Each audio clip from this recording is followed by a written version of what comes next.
Kita masuk berita yang pertama, kedapatan bawa senjata lendem.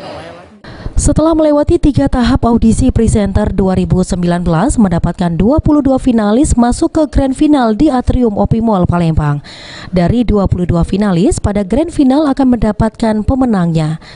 Di babak Grand Final, finalis audisi presenter 2019 mengikuti beberapa tes, salah satunya membacakan berita.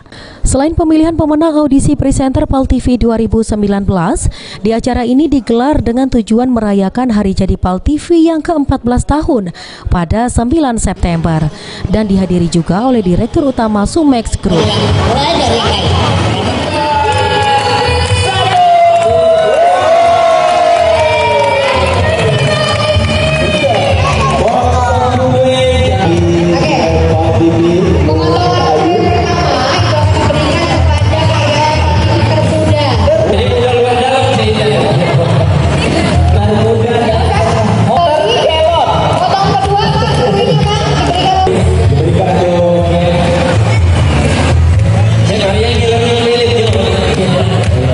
Cika Saputri Roza, salah seorang finalis audisi presenter PAL TV 2019, mengaku bangga karena sudah bisa lolos ke babak Grand Final.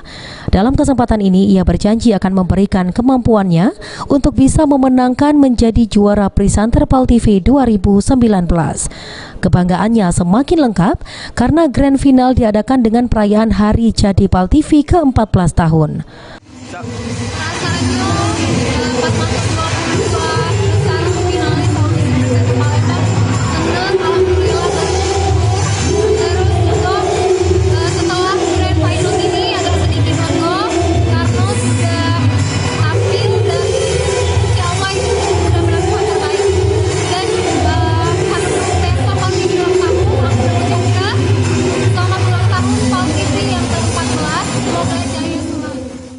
Mardiansyah, PAL TV.